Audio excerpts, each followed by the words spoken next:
अब बड़ी खबर आ रही है पटना से, जहां बोरिंग रोड में अपराधियों ने एक बार फिर अपना तांडव दिखाया है और इसी बीच काउंटर फायरिंग भी एडीजी की तरफ से की गई है। बताया जा रहा है कि उसी वक्त वहां से पुलिस एडीजी गुजर रहे थे और पुलिस एडीजी, आप इन तस्वीरों को देखिए, पुलिस एसटीएफ के एडीजी पंकज दराद गुजर रहे थे। उनके बॉडीगार्ड ने जब फायरिंग की आवाज सुनी तो उसने भी काउंटर फायरिंग की है। पटना में इन दिनों अपराधियों का मनोबल बढ़ गया है और लगातार एक के बाद एक घटनाएं सामने आ रही हैं। कुछ दिनों पहले भी एक गोलीबारी की घटना हुई थी, उसमें एक वीडियो भी वायरल हुआ था और उसके लिए आरोपी भी पीड़ित की तरफ से आरजेडी विधायक को बताया जा रहा था, जिसके बाद इस मामले पर जमकर सियासत भी हुई थी। लेकिन एक बार फिर पटना में अपराधियों ने बोरिंग रोड में ताबड़तोड़ फायरिंग की है। ज्यादा जानकारी के लिए इस वक्त हमारे साथ गोली तकरीबन 4-5 में यहाँ चली है 8 राउंड। क्या किसी से थे वो लोग ब्लैक कलर के स्कॉर्पियो से थे और रुक के 4 जगह यहाँ 2-2 गोली चलाते गए हैं। कितनी गोली चली है? लगभग 8 गोली चली है। वो हवाई फायरिंग करते जा रहे थे और मकान के तरफ इशारा करके सबको धमकी देते जा रहे थे। पुलिस की गाड़ी थी उस समय हाँ, किसी बड़े अधिकारी एडीजी साहब की शायद गाड़ी थी, उनके बॉडीगार्ड ने भी उनको पीछा भी किया है और उन पर फायरिंग भी किया था। किसी को लगा नहीं? किसी को लगा, कोई हताहत नहीं है। लोकल थाना की गाड़ी नहीं थी, काफी पोस्ट इलाका है। नहीं, उस समय लोकल थाना नहीं थी, लेकिन जस्ट बाद आ गई। हाँ, लेकिन तुरंत आ गई थी, तुरंत बाद वो लोग पहुंच गए थे। और ज्यादा जानकारी के लिए इस वक्त हमारे साथ हमारे बिहार संपादक एसके राजीव जुड़े हुए हैं। राजीव जी, जिस तरह से ये फायरिंग की घटना हुई है, वो तो भला हो कि एसटीएफ एडीजी भी उस वक्त वहां से गुजर रहे थे तो काउंटर फायरिंग हुई, इसलिए अपराधी गए, या हो सकता है उनके निशाने पर कोई हो जिसे निशाना साध कर गोलियां चलाई जा रही हो। क्या कुछ जानकारी सामने आ रही है?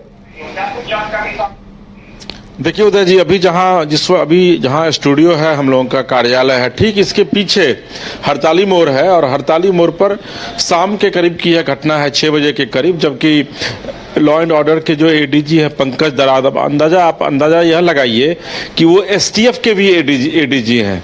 तो मतलब एसटीएफ जो कि स्पेशल टास्क फोर्स का गठन किया जाता है अपराधियों को पकड़ने के लिए, काउंटर करने के लिए, उसके एडीजी जा रहे हैं। ठीक उसी समय हड़ताली मोड़ पर ब्लैक कलर की एक गाड़ी है स्कॉर्पियो, जिसमें कि अपराधी जा रहे थे और वहां पर लोगों ने फायरिंग किया। फायरिंग की क्या वजह है ये अभी तक, जब ये जांच होगा उसके बाद ही पता चल पाएगा। लेकिन जैसे उन लोगों ने फायरिंग की तो जो पंकज दराद जब जा रहे थे एडीजी, तो उनके साथ चूंकि सिक्योरिटी होती है, एसटीएफ के एडीजी है, तो उनके सिक्योरिटी ने विधिवत गोलियां चलाई और कहा यह जा रहा है कि 5-6 राउंड गोलियां चलाई। और जब गोलियां चलाई गई उसके बाद तो जो अपराधी थे वो लोग भाग गए थे। आप अंदाजा यह लगाइए उदय जी कि ये जो हड़ताली मोड़ है, ठीक एकदम यहां से मुश्किल से मुझे लगता है कि 100-150 मीटर की दूरी पर हड़ताली मोड़ है। उसके ठीक बगल में सचिवालय है, विश्वेश्वरैया भवन है, विकास भवन सचिवालय है। वहां से थोड़ी सी दूरी पर जो है वो मुख्यमंत्री का सचिवालय, वहां से थोड़ी दूरी पर जो है वो आपको शास्त्री नगर थाना, सचिवालय थाना, विधानसभा। और इतना पॉस, ये अभी जहां अपना ऑफिस है, ये बहुत वीवीआईपी इलाका माना जाता है, आईएएस ऑफिस रहते हैं इस इलाके में। और यहां पर अगर दिन दहाड़े फायरिंग की जा रही है तो आप अंदाजा लगाइए कि बिहार में लॉ एंड ऑर्डर की क्या स्थिति है। वो तो शुक्र मनाइए कि चूंकि पंकज दराद वहां से जा रहे थे और उन्होंने, उनके बॉडीगार्ड ने फायरिंग की आवाज़ सुन करके फिर फायरिंग किया, 5-6 राउंड फायरिंग करने की जानकारी मिल रही है। नहीं तो कोई बड़ी घटना को अंजाम देने के अपराधी आए हुए थे। ब्लैक कलर की, ब्लैक शीशा, स्कॉर्पियो का जो शीशा था वो ब्लैक था और ब्लैक कलर के स्कॉर्पियो से वो लोग आए हुए थे। एक तरफ सरकार यह कहती है कि भाई ब्लैक शीशा जो है वो प्रतिबंधित है, वहीं दूसरी तरफ पटना में सरेआम आप देखेंगे कि किस तरीके से ब्लैक शीशा लोग लगा करके गाड़ियों पर घूम रहे हैं। तो ये बड़ी विडंबना है कि अब जब एडीजी, लॉ एंड ऑर्डर के एडीजी एसटीएफ के सामने अगर अपराधी फायरिंग कर रहे हैं तो आप आम लोगों की सुरक्षा का जिम्मा कौन लेगा, यह एक बड़ा सवाल है। और मैं आपको बताऊं कि आज से कुछ दिन पहले, 2 दिन पहले जो है वो पटना में 3-4 हत्याएं हुई है। कोई भी ऐसा दिन नहीं है उदय जी जबकि राजधानी हत्या की चपेट में नहीं रहता है।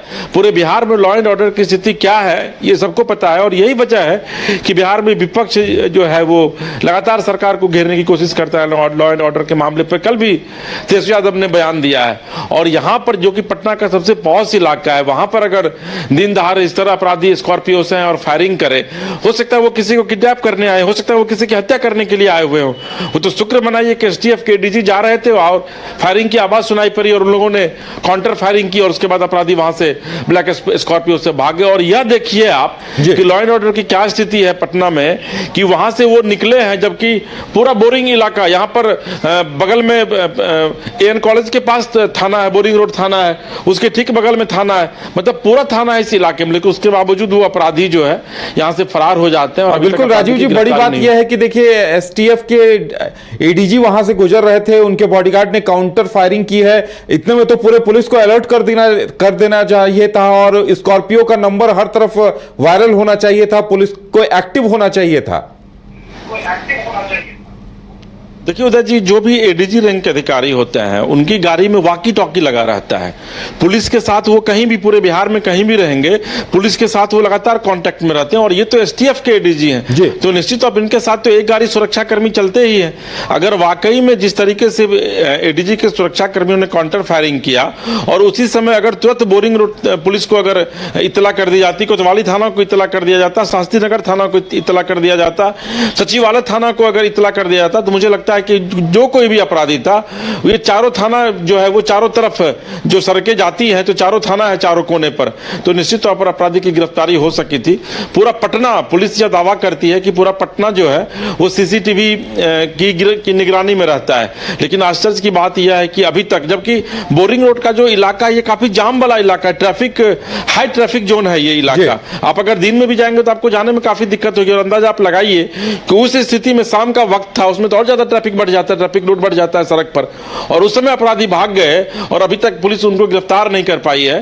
तो बिहार में लॉ एंड ऑर्डर की क्या स्थिति है। वहीं अगर आप देखेंगे तो पूरे दिन पुलिसकर्मी जो है वो सीसीटीवी से बाइकर्स को चेक करते रहेंगे कि भाई मोटरसाइकिल पर बिना हेलमेट का कौन जा रहा है। अरे भाई, लोगों की जान यहाँ पर खतरे में पड़ी हुई है, वीआईपी इलाके में अपराधी सरेआम गोलीबारी कर रहे हैं और आप उनकी गिरफ्तारी नहीं कर पा रहे हैं। तो देखिए, विपक्ष जो सवाल खड़े कर रहा है लॉ एंड ऑर्डर को लेकर के, वो गलत नहीं कर रहा है उदय जी, क्योंकि ये घटना बहुत दिल दहला देने वाली घटना है। आज से मैं कुछ दिन बताऊं आपको पहले कि हम लोग इतने महत्वपूर्ण जगह पे रह रहे हैं, अपने कार्यालय से यहाँ पर आकर के सरेआम चोर जो है वो चोरी करके चले गए थे, एसी यहाँ से आउटडोर खोल करके लेकर चले गए थे और आज तक पुलिस उनको पकड़ नहीं पाई।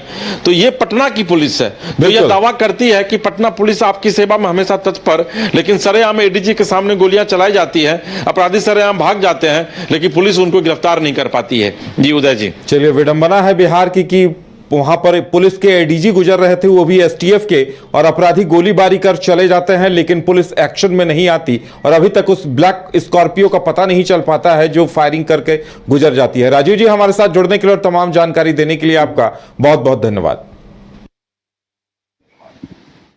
जानकारी यही मिली है कि लगभग 5 बजे के आसपास जो है एक ब्लैक स्कॉर्पियो से कुछ लोग आए थे और सामाजिक तत्व ही थे, और उन लोगों ने जो है यहाँ पे मतलब थोड़ी दूर पहले भी 2 राउंड फायर किया था और यहाँ पे भी 1-2 राउंड फायर किया है, फिर ऊपर भी 2 राउंड फायर किया है। तो हम लोग जो है इसकी जांच पड़ताल कर रहे हैं, सीसीटीवी वगैरह देखा जा रहा है, चिन्हित करने का और पहचान करने का प्रयास किया जा रहा है। जैसा भी होगा हम लोग आगे कार्रवाई करेंगे और आप लोगों को अवगत कराएंगे। दुकानदारों से क्या बातचीत हुई सर, क्योंकि दुकानदारों सब हाँ, अभी जो लोकल यहाँ के लोग हैं उन लोगों से पूछताछ के क्रम में यही सामने आया है कि लगभग 1.5-2 घंटा पहले जो है उस स्कॉर्पियो जो चला रहा था उससे और यहाँ पे कोई बलेनो गाड़ी खड़ी थी, उन दोनों में जो है थोड़ा सा मतलब टक्कर लग गया था। उसके वजह से दोनों में जो है मतलब बहस हुआ था। बहस होने के उपरांत जो है वो उस टाइम तो यहाँ के लोग जो है समझा बुझा के उसको वहाँ से हटा दिए, लेकिन वही यहाँ के जो अभी लोग हैं उन लोगों का कहना है कि वही 1.5-2 घंटे के बाद वापस आया और उसी ने जो है वो फायर किया है। गाड़ी नंबर को क्या आइडेंटिफाई किया गया था सीसीटीवी फुटेज? नहीं, नंबर जो है जो अभी तक जितना वो देखा गया है सीसीटीवी, उसमें ये लग रहा है कि वो गाड़ी में जो है वो नंबर प्लेट नहीं लगा हुआ था, लेकिन हम लोग प्रयास कर रहे हैं कि फायरिंग भी हुई है एडीजी की गाड़ी। हाँ, जैसा कि वो देखा जा रहा है, लगता है कि सर की गाड़ी थी, तो उन्होंने जो है अपने स्तर से जो है इंटरसेप्ट करने का प्रयास किया था उस टाइम।